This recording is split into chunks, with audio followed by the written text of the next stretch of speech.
Olá, bem-vindos a mais uma edição do nosso podcast Conversas que Inspiram. Desta feita eu tenho comigo o Luís Góis. Ele é proprietário e gestor das óticas OCT, em Torres Vedras. Luís, muito bom dia e bem-vindo. Bom dia, muito obrigado pelo convite. Muito bem, Luís. Vamos começar como habitualmente. Já não apanhamos nenhum convidado fora desprevenido. O que é que fez hoje pela sua saúde mental, pelo seu bem-estar em geral? Há muitos anos que uma das minhas práticas diárias de manhã é passear a cadela que temos em casa, a Fifi, e aquilo que procuro nesse momento é desfrutar do passeio, não é? Apesar do passeio ser muito rotineiro nas mesmas zonas, há sempre coisas novas para ver e sempre que a cabeça começa a fugir, tento-me focar em qualquer coisa que está à minha frente no momento em que estou, e acaba por ser a primeira higiene mental que faço no dia. Muito bem, vou já pegar numa das palavras que acabou de dizer, rotinas. Parece que rotinas, começa o dia com uma rotina que é uma rotina que de alguma forma o tranquiliza e o estrutura para o resto do dia. É algo que usa noutros aspectos da sua vida? E eu faço a pergunta porque já notei uma das coisas, que é uma pessoa que é uma raridade em Portugal, que é pontual. E, portanto, só se consegue ser pontual quando se tem rotinas. E a pergunta, ao fim e ao cabo, é se o tema das rotinas é um tema importante para si, nesta questão de sentir controle, sentir tranquilidade sobre a sua vida. Não sou escravo das rotinas, mas acredito no poder da disciplina e dos bons hábitos para viver de forma mais descansada e mais segura. Acho que só construindo bons pequenos hábitos e respeitando determinadas rotinas conseguimos ter uma vida mais orientada, mas as rotinas serão meios, não podem ser fins. A nossa vida não pode ser uma gigantesca rotina. Exatamente. Essa questão de ter esses bons pequenos hábitos foi algo que foi construindo, aprendeu na sua atividade profissional, ou é algo que conseguimos olhar mais para trás na sua vida e dizer que pode ter vindo do ambiente familiar? Como é que vê o percurso desse hábito? Foi algo que foi construindo particularmente na vida, devido aos desafios da vida profissional. Temos que encontrar métodos, e até porque neste momento já não, mas houve uma determinada altura em que os desafios eram vários em determinados planos, e se eu não conseguisse colocar cada desafio no seu espaço e dedicar a ele o tempo devido e não os misturar, depois não conseguia fazer nada.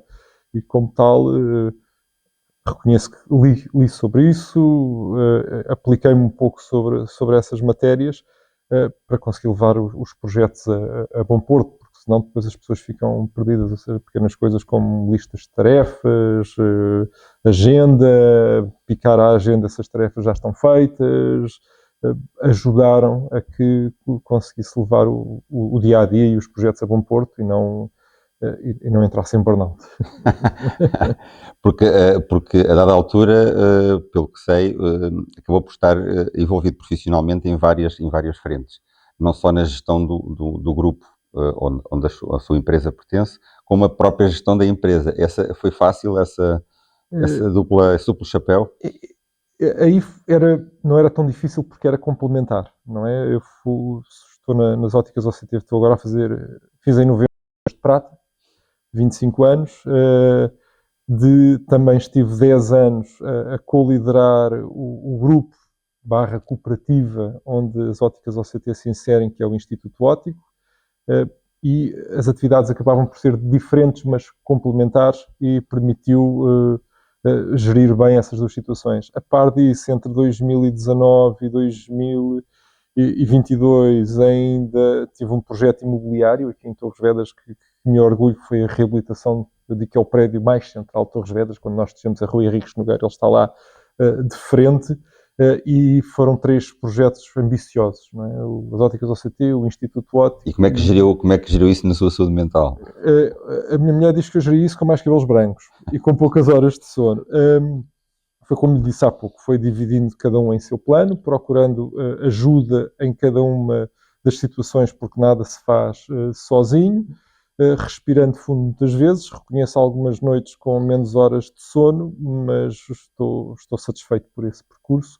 mas é algo que não se pode fazer sempre. Talvez algumas pessoas o consigam, acho que a vida faz-se por ciclos, e aquele foi um ciclo exigente. Neste momento estou num período mais sabático, não sei o que é que vai ser o dia da manhã, porque o meu foco é muito construir o futuro vivendo o presente.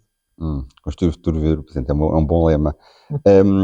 Disse que quando teve necessidade de se organizar, sobretudo nessa fase mais intensa da sua vida profissional, teve que estudar, teve que ir aprender de forma a poder gerir todas essas solicitações.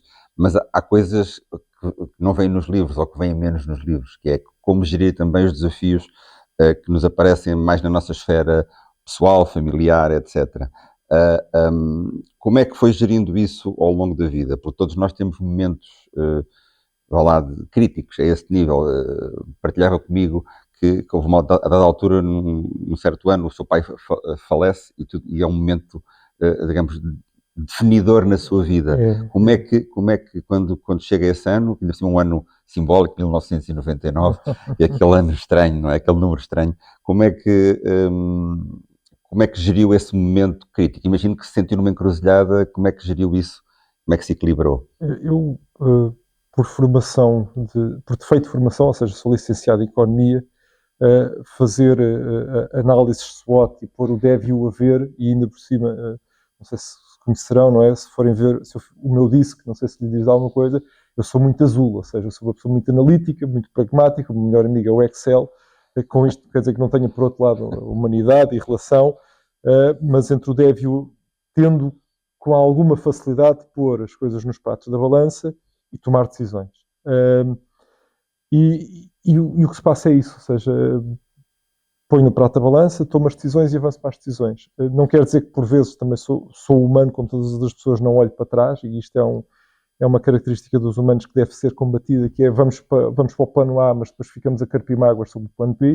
Tento evitar isso o máximo possível, ou seja, se vamos para o plano A, vamos tirar o melhor proveito desse plano A, sabendo que houve um custo de oportunidade, e esse momento em 99 foi muito assim, não é? Ou seja, eu licenciei-me em Economia, terminei em 97, estava no departamento de contabilidade do Banco Internacional de Crédito, depois se fundiu com o Banco Espírito Santo, estávamos em período de fusão, tinha sido convidado para um projeto interno de informação de gestão na altura quando essa fusão se concretizasse, e depois a notícia da doença do meu pai surgiu, e dadas as características dessa doença eu tive que tomar uma decisão. E a decisão foi tomada em 48 horas, nunca mais me esqueço das palavras dos meus chefes na altura, que gostavam muito de mim, que me deram a possibilidade de ter 2 anos de licença sem vencimento, e terminados esses 2 anos de licença sem vencimento, continuei no projeto da ótica, ou seja, passei de um 7º andar na Avenida Fontes Pereira de Melo, do Banco Internacional de Crédito, para o escritório de uma loja de ótica, sem saber nada sobre ótica, porque o meu pai sempre me deu a liberdade de seguir o percurso que eu queria. Eu tinha jeito para as matemáticas e gostava desta questão das ciências sociais e fui para a Economia. De repente vi-me na área da ótica, não é? Passado 6 meses estava a tirar o curso técnico de ótica ocular e já casado, passado 3 anos, estava a tirar a minha formação em optometria. Mas é interessante, a partir do momento em que tomou a decisão, seguiu e foi estudar e foi aprofundar na área que decidiu seguir. Mas o que é que se passou consigo nesse momento para tomar essa decisão? Ou seja, isto é algo que muitas vezes na nossa vida são momentos que nos definem, que nos desequilibram momentaneamente. Como é que consegue recordar-se o que é que se passou na sua cabeça e como é que tomou essa decisão, até porque fez isso até antes de se casar, não é? Portanto, fiz isso antes de me casar. Foi uma decisão muito solitária, não? Foi uma decisão solitária, mas isto foi quase como a decisão de quando tive a oportunidade de remodelar o prédio. Perante os factos não havia outra decisão a tomar, ou seja, os factos eram os que eram, só podia tomar aquela decisão e não valia a pena amargurar muito sobre aquilo que estava a deixar face àquilo que tinha que fazer. Foi seguir em frente. Ou seja, voltamos à questão do plano A, que falava, e o plano B. Seguiu o plano A e não olhou para trás sobre... Há momentos em que sim. Há momentos em que sim. Eu vou fazer aqui um comentário, não é fresco de atividades, mas que reparem, ainda bem que eu saí do grupo B, não é?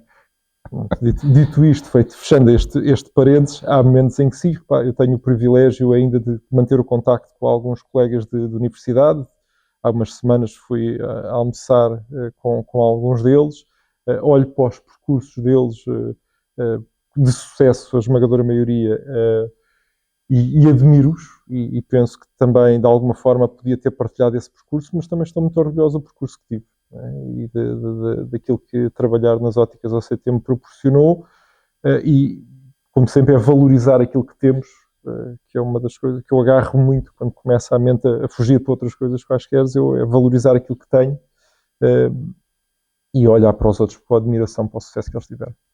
Ou seja, nesse aspecto, eu costumo dizer que o arrependimento é dos sentimentos mais tontos que podemos ter na vida. Temos muitas vezes, mas não é um bom porque não é construtivo. O passado é o passado e nesse aspecto é uma pessoa pragmática.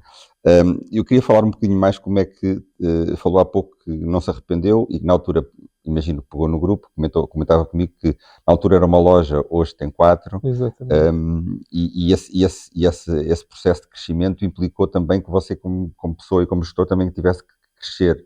Como é que incutiu como é que formou a moldura do grupo, das lojas? Ou seja, imagino que há desafios aí, como é que trabalhou isso? Talvez dos desafios maiores, como é que se passa de uma estrutura plana, que tem uma pessoa cá em cima, para uma estrutura, apesar de não gostar muito da ideia de hierarquias, mas para uma estrutura mais piramidal, não é? Lugares comuns, temos que delegar e controlar. Segundo, temos que perceber que às vezes os melhores vendedores não são os melhores chefes de vendas, e que este processo não foi sempre feito, mas na descrição de funções e depois na atribuição de responsabilidades, e depois algumas das situações tiveram que voltar para trás e teve que só tomar outras opções, mas isso foi fundamental. Para haver um processo de crescimento, não o podemos fazer sozinho, temos que encontrar pessoas que nos ajudem, e foi isso que aconteceu.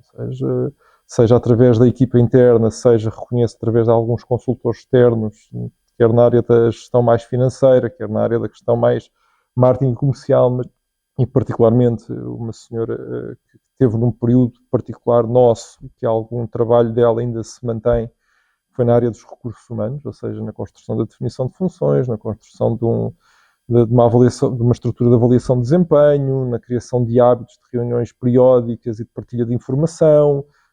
Foi fundamental para hoje chegarmos aqui. Não somos uma grande empresa, outros tiveram um percurso maior e até têm mais lojas, mas eu estou satisfeito com aquilo que tenho, que esta questão da proximidade e da relação com as pessoas é importante para mim, e faz com que não nos descaracterizemos. Realmente a relação é talvez o ponto crítico, o fator mais importante de sucesso para a nossa empresa, e isso só se consegue com uma escala não muito grande. Vamos falar um pouco mais sobre isso, porque se é verdade que o trabalho não é a nossa família, mas o trabalho pode ser uma família, pode ser uma segunda família. Pelas suas palavras, eu depreendo, até pela dimensão relativamente pequena, entre aspas, do seu grupo, e pela questão de dizer, falou da proximidade, construir relação. Imagino que aposta muito nisso. No entanto, vem sempre o seu lado analítico, porque a sua análise disso tem muito a ver com os procedimentos e tudo isso. E a outra parte, ou seja, como é que se construiu a cultura desta segunda família? Como é que ao longo dos anos tem construído essa cultura? Para além da questão dos procedimentos claros, etc. Como é que isso se gera no dia-a-dia? E se isso é ou não um fator de tensão? E como é que essas tensões são desarmadilhadas? Como é que gera essa questão? Num grupo de 25 pessoas que nós somos, há personalidades diferentes e há necessidades diferentes e há idades diferentes, realidades diferentes. A primeira regra é perceber isso. Ou seja, a segunda é não confundir a autoridade com autoritarismo. Ou seja, procurar ter uma liderança por influência positiva e não por quer posse e mando. É óbvio que há momentos e há decisões em que nós temos que ser um pouco mais assertivos, mas o desafio é, não sabendo que não os conseguimos evitar, conseguir preveni-los. Ou seja, ir construindo ao longo do tempo uma relação com as pessoas, explicando qual é o caminho para que queremos, perceber, na medida do possível, e respeitando a privacidade de cada um, o que é que eles são, o que é que ambicionam, o que é que querem, o que é que gostam de fazer. Tenho previsto, por exemplo, agora para o início de janeiro de 2025, vou ter uma conversa individual com cada uma, que será uma conversa profissional barra pessoal e perceber o que é que tu gostas de fazer, o que é que tu aqui se calhar ambicionavas fazer, porque ali encontram-se oportunidades. E este caminho não sei se vou conseguir traduzir isto bem em palavras, do emocional para o racional e depois para o emocional racional, acho que é o desafio maior do empresário. Eu tive o privilégio de ter uma formação promovida por um dos nossos parceiros fornecedores na Universidade Nova no primeiro semestre deste ano, em que alguém doutorado que nos deu um dos módulos falava em capitalismo social, não é? E o que é realmente o objetivo das empresas? O objetivo das empresas é apenas o lucro, ou o lucro deve ser parte do objetivo das empresas, porque as empresas são um conjunto de pessoas, são um ator social, e como é que o empresário, que múltiplas variáveis é que ele deve tentar potenciar? E eu estou aí. Ou seja, não é apenas o lucro, porque assim nós vivemos ali, nós temos que nos sentir bem ali, não temos que nos dar todos com todos da mesma maneira, não temos que ir todos jantar ou conviver ao fim de semana, mas é importante numa vida que nós temos e nos desafios que nós temos, se nós não estivermos bem no nosso local de trabalho, é uma dor de cabeça e é o sinal do insucesso mais cedo ou mais tarde. Não é? Não pode ser de outra maneira. E é interessante o que está a dizer, porque ao fim e ao cabo, vamos lá ver, o trabalho e as tensões que ele gera podem contaminar as outras esferas de vida da nossa vida. Ou seja, até que ponto, por exemplo, no seu caso, disse uma coisa interessante que é a questão da autoridade e do autoritarismo. Como é que migrar para uma lógica de autoridade pela influência positiva, como falou há pouco, é algo que também se pode transpor para a nossa esfera das relações de amizade ou até as relações familiares. Sente que consegue incorporar esse espírito não só na esfera profissional, mas também na esfera mais pessoal, conseguir... É o mesmo género de pessoa e aplica o mesmo género de estratégias, ou tem aprendizagens de uma esfera e que traz para a outra? Como é que faz isso? A família é uma coisa, a empresa é outra, e isso é claro. Agora, eu acho que nós temos sempre máscaras, não é? Mas acho que é importante que haja um fio condutor e uma base, senão, se nos perdemos em várias máscaras, depois perdemos a nossa essência, e eu acho que é fundamental termos essa essência, sabemos o que é essa essência, pararmos, olharmos por nós e sermos coerentes em todas as situações. A nossa família de casa é pequena, sou eu, a minha esposa e a minha filha, e acho que cada um de nós percebe o seu papel, tentamos também, enquanto família, crescermos através dessa influência positiva nos outros. Antes de chegar aqui, a minha filha telefonava-me a dizer: olha, pai, eu se calhar não vou almoçar a casa porque tenho que ajudar uma colega a terminar um trabalho, que ela está um bocadinho ansiosa, há problema sobre isso. Não há problema nenhum, se vais ajudar a colega, fica para almoçar. E isto é gratificante, não é? E como tal, sou o mesmo, respeitando as diferenças em casa e no trabalho. Consegue manter canais de comunicação abertos, quer numa esfera, quer noutra, mantendo uma filosofia idêntica, ou são filosofias completamente diferentes? Não são filosofias diferentes, são filosofias idênticas, ou seja, respeitando o espaço de cada um, ajudando a crescer. É óbvio que a proximidade com a família é diferente da proximidade com as pessoas, mas acho que ter o canal de comunicação aberto e respeitar o espaço de cada um é regra. Ótimo. Entretanto, também falámos antes sobre outros interesses que tem, e é uma pessoa muito focada no trabalho, é uma pessoa dedicada à família, mas não deixa ocasionalmente tentar envolver-se na comunidade, para além da esfera empresarial. Sei que esteve envolvido com a Cruz Vermelha. Sente que esse lado de envolvimento com a comunidade é importante para si? É algo que cultiva? É algo que é muito trabalho e pouco retorno? Qual foi o resultado dessa sua experiência a esse nível? Essa expressão do muito trabalho e pouco retorno, nós temos que aprender a perceber que resultados temos na esfera em que estamos. Ou seja, eu na minha empresa consigo um determinado retorno para um determinado esforço e sei que na comunidade esse retorno é diferente. Sim, estive junto de quem liderou o renascimento da delegação de Cruz Vermelha em Torres Vedras. Um abraço aqui ao amigo Tiago Duarte, que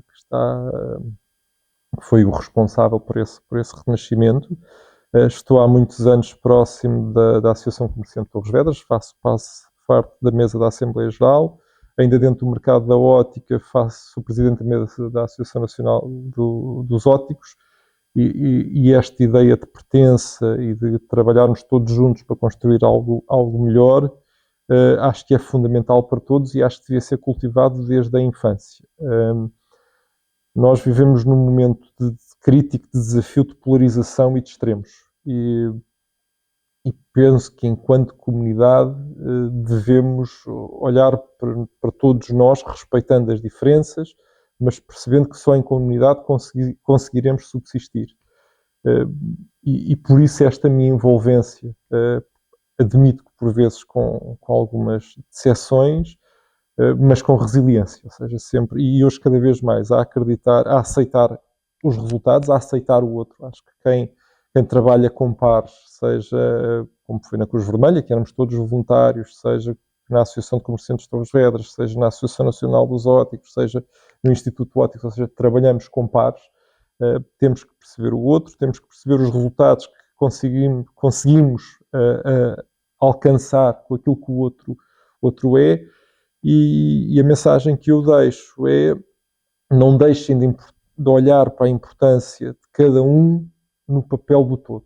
E acho que isso hoje é um desafio crítico. Eu há pouco vinha para cá, vinha a pensar em partilhar consigo, que é, há uns meses atrás voltou-se a falar no serviço militar obrigatório. E há uns meses ainda mais atrás eu vinha a sair do jogo de futebol e num programa, salvo erro, na Renascença, só com senhoras, às 11 da noite, alguém falava em qualquer coisa que eu há muitos anos chamo para mim serviço cívico obrigatório. E é todos os jovens ali entre terminar o secundário e entrar na universidade, não diria o Estado, mas todos nós aceitarmos que faz falta aos jovens trazê-los à comunidade por um qualquer serviço cívico, seja ele militar, seja o que for, para que este sentimento de pertença e este caminho para os extremos seja mitigado. E é isso que eu na minha vida tento fazer. Hoje, para aquilo, e permitam-me a modéstia, para aqueles que são ponderados, o desafio é grande, porque as pessoas acho que muito facilmente tomam posições fechadas num extremo ou no outro, com dificuldade de ver os dois lados da balança. Acho que a vida se faz por ciclos, por vezes somos mais reguladores, por outras vezes somos mais liberais, por vezes somos mais de esquerda, por outras vezes somos mais de direita, ou seja, os caminhos não são assim tão fechados, e se não aceitarmos esta dinâmica, se começamos a ser muito rígidos, a possibilidade de haver tensões e quebras, não é? E basta olhar à natureza e ao que os sismos nos traz, não é mais do que a libertação de uma energia muito acumulada durante muito tempo. Acho que temos de olhar para isso e sermos mais ponderados e ouvirmos mais os outros. Não vou deixar fiquemos numa linguagem muito apocalíptica. Não quero isso. Não, eu sou otimista. No entanto, sim, o que diz é interessante. Pronto, é algo que nos pode levar a pensar sobre o momento em que estamos socialmente, não só em Portugal, mas a nível global. E mencionou algo que é importante e muita gente já diagnosticou, é que por alguma razão, há quem diga que são as redes sociais, há quem diga que é um momento da nossa civilização ocidental. Há muitas teorias sobre isso. Na sua opinião, porquê é que acha que essa realidade que identificou tão bem, que é, estamos num momento de polarização, um momento em que é tudo ou preto ou branco, não há às vezes espaço para nos encontrarmos a meio caminho, o surgimento de movimentos radicais, seja a nível político, seja outros. Na sua opinião, e dentro daquilo que é a sua experiência, a sua vivência muito na sua rede local, porquê é que acha que isso sucede? Tem ideias sobre isso? Eu acho que há um determinado número de pessoas que dá como adquirido aquilo que não é adquirido. Ou seja, e particularmente na sociedade ocidental,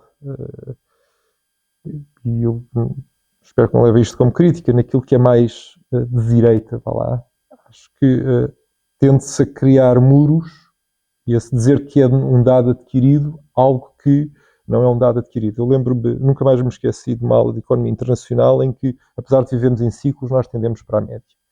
E quando nós vemos a questão da imigração a chegar e destes desafios que levanta, esquecemos com facilidade que eles vêm de situações muito piores que as nossas, percebemos que criam um desconforto, mas temos que aceitar, ou devemos aceitar, que esta questão da integração e da tendência para a média é uma inevitabilidade.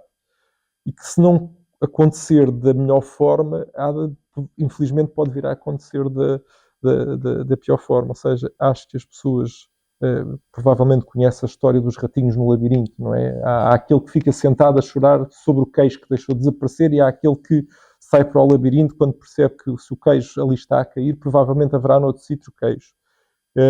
Eu identifico mais como aquele que vai para o labirinto do que aquele que fica sentado a chorar sobre o queijo que deixou de aparecer, nem sequer questionando porque é que o queijo de antes aparecia, não é? E eu questiono, ou seja, este queijo existe, este queijo pode estar a ser posto em causa, mas quais são as questões que estão por baixo? Há uns anos criei uma imagem para mim que é uma plataforma sobre o mar. Está assente sobre uma série de pilares. E há alguns pilares, e nós vamos andando sobre a plataforma, sabemos que há um conjunto de pessoas que trata da manutenção dos pilares, e vamos dando como adquirido com o passar dos anos que aquela plataforma é estável. E por vezes alguém nos diz assim, olha, há meia dúzia de pilares que começam a estar frágeis. Não, isto nunca caiu, nunca caiu. Não. Ou seja, a plataforma tem que ser mantida e todos temos que contribuir para essa plataforma. E ela, por vezes, tem que ser reestruturada.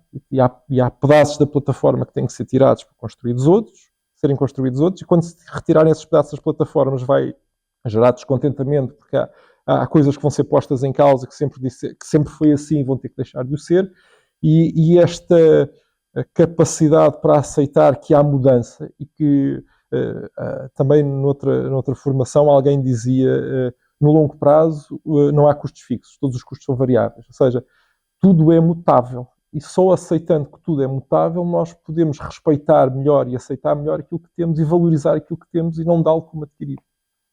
Vamos pegar nessa sua metáfora da plataforma e dos pilares que nós damos por adquiridos, mas que têm que ser trabalhados, para fazer a pergunta final, que é, percebemos o que é que faz diariamente e individualmente, saltando agora para a esfera do coletivo, seja o coletivo local, o coletivo nacional ou internacional, porque às vezes há ligações. O que é que nós, como comunidade, precisamos mais para, de uma forma geral, estejamos todos melhor em termos de bem-estar, em termos de saúde mental, em termos da relação com o outro? O que é que precisamos mais? O que é que falta trabalhar? Eu acho que cada um deve acreditar que pode ser uma fonte de um círculo virtuoso. Ou seja, não precisamos de ser todos Gandhis, nem Guterres, nem Martin Luther Kings. Acho que cada um pode ser o melhor de si à dimensão que é, aceitando isso. E eu vivo assim, ou seja, tento ser desculpe agora esta expressão mais espiritual, mas uma fonte de luz para aqueles que estão à minha volta, e dizer aos outros que também eles podem ser uma fonte de luz para aqueles que estão à volta deles. E o somatório de todos estes círculos virtuosos com certeza contribuirão para uma comunidade maior. Se com isto temos depois dificuldade em ver o plano geral, se calhar temos, mas não precisamos. Basta que acreditemos que cada um de nós individualmente em si mesmo e naquilo que pode fazer. Acho que é muito importante viver o presente. Acho que se persegue muito o futuro e depois vai-se esvaziando o presente. E com isto acredito que temos condições para subsistir. Os riscos hoje em dia são grandes, as tensões são grandes, não é? O Durão Barroso disse aí há dias que a Europa está-se a preparar para a guerra. Acho que não devemos, e mais uma vez não quero ser pessimista nem apocalíptico, mas acho que temos que ter os pés bem assentes na terra, vivermos a realidade que temos, e é isto, é sermos um ponto de luz e um centro de um círculo virtuoso, cada um de nós, um pequeno sol. É uma excelente maneira de terminarmos, é uma ideia luminosa, portanto sejam fontes de luz e até breve. Muito obrigado.